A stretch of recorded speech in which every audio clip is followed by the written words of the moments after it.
নমস্কার। আমরা অনেক মানুষকে দেখেছি সঠিক একটা রত্ন পড়েছে, তারপরেও দেখুন অ্যাস্ট্রোলজারের পেছনে ঘুরছে। একজন ব্যক্তিকে আমি দেখলাম, তুলা লগ্ন, শনি ফিফথ হাউসে, তো তার জন্য তো নীলা অবশ্যই জরুরি। তা আমরা দেখলাম সেই ভদ্রলোক নীলাটি পড়েছিল, ধরুন আনুমানিক 8, 9, 10 বছর হবে, 10 বছর ধরে। আমি বললাম, পড়ে কি কিছু বোঝেননি? বলছে না, তো ওই কিছু তো বুঝতে পারছি না, উল্টে দেখতে পাচ্ছি কোনো সব কাজই অবস্ট্রাক্টেড হয়ে যাচ্ছে।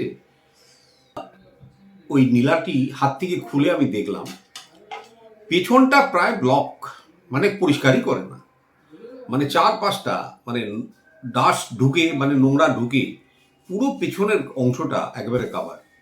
আমি বললাম যে আপনি একটা রত্ন ধারণ যখন করছেন তার একটা তো নিয়ম আছে, তাকে শোধন করেন? বলছেন না, এটা তো কেউ বলেনি। তাহলে কতদিন আগে এটা পরিষ্কার করেছেন পেছনটা? বলছি পেছন কি আবার পরিষ্কার করতে হয় নাকি? দেখুন, এটাও জানা নেই মানুষের। তারপরে বললাম যে এই রত্নটা এখন আপনাকে নেগেটিভ প্রভাব দিচ্ছে, কেন এর মধ্যে পুরো ডাস্ট কাভার করে এর থেকে যতটুকু এনার্জি যাচ্ছে সেই এনার্জিটা আপনার জন্য উল্টো কাজ করছে, মানে সেই শনির বকরির মতন অবস্থা আর কি। এই হলো কন্ডিশন। তারপরে অনেকেই দেখলাম একটা রত্ন পড়ে আছেন, ধরুন জানেও না, বলতেও পারছে না 10 বছর না 15 বছর নাকি, মানে ওপর দিকটা দেখা যাচ্ছে প্রায় ঘষে ঘষে তার সারফেসটাই নষ্ট হয়ে গেছে, আর পেছন দিকে যথারীতি সেই আগের মতন অবস্থা। এই জাতীয় রত্ন, এইগুলো পড়া আর না পড়া দুটো জিনিস, কিন্তু তার থেকে না পড়া বরঞ্চ ভালো। একটা জিনিস শুধু জেনে রাখবেন, যে কোনো একটা রত্ন যদি সঠিক হয় না, তার প্রভাব কিন্তু বুঝতে 3 মাস ম্যাক্সিমাম লাগে, তারপরে বুঝতে পারবেন।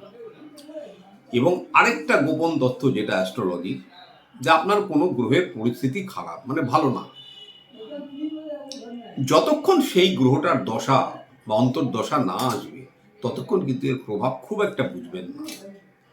তা আপনাদের উচিত দশার অন্তর্দশাটা বুঝে সেই সময়টা রত্ন ব্যবহার করা।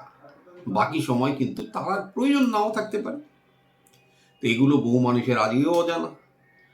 এবং হাতেই ব্যবহার করার পরেও আমরা দেখি বাহুতে চেনের মধ্যে অন্তত 12টা 14টা পাথর। বিভিন্ন মানুষের কাছে গেছে, বিভিন্ন ধরনের বিভিন্ন জিনিস দিয়েছে, সেগুলো হাতে ধারণ করে বেড়াচ্ছে।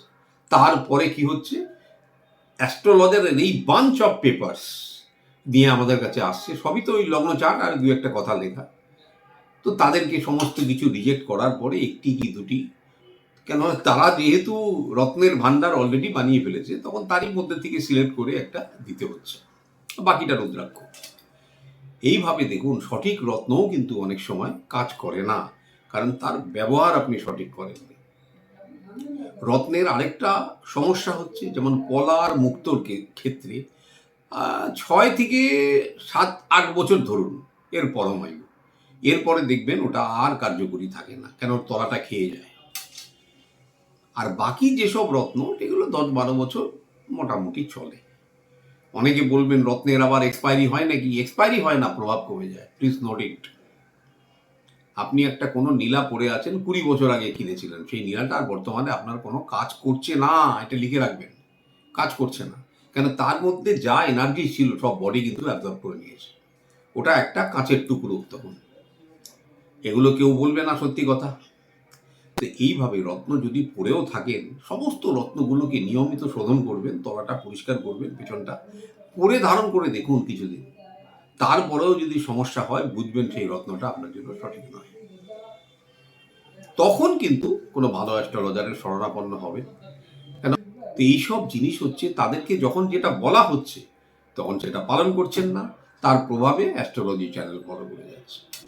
যারা মনে করুন রত্ন কেনার সামর্থ্য নেই, উপরত্নের মধ্যে চলে যান। কিছু না বোঝেন, ফিরোজা, মুক্তো, মুনস্টোন, এই জাতীয় জিনিসের মধ্যে চলে যান।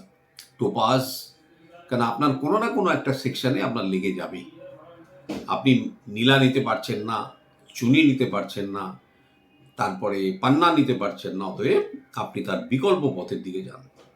যারা মনে করুন নীলা নিতে পারছেন না, তারা অ্যামেথিস নিন। আর যারা মনে করুন চুনি নিতে পারছেন না, তারা স্টার রুবি বলে আছে, সেটা ব্যবহার করুন। আর হচ্ছে যারা পান্না নিতে পারছেন না, তারা একটা গ্রিন টার্মালিন বলে, ওই টার্মালিন একটা ব্যবহার করতে পারেন, তাতে প্রায় একই কাজ হয়, খালি তার ওজনটা একটুখানি বেড়ে যায়। ধরুন যা রত্নের ওজন তার থেকে 1.75 ইন্টু করে যেটা হবে সেটা দিয়ে আপনাকে সেই রতিটা ধারণ করতে হবে। এইভাবে রত্ন ব্যবহার করুন। রত্ন অত্যন্ত শুভ জিনিস, যদি আপনার জন্য সঠিক হয়। নমস্কার, সবাই ভালো থাকুন।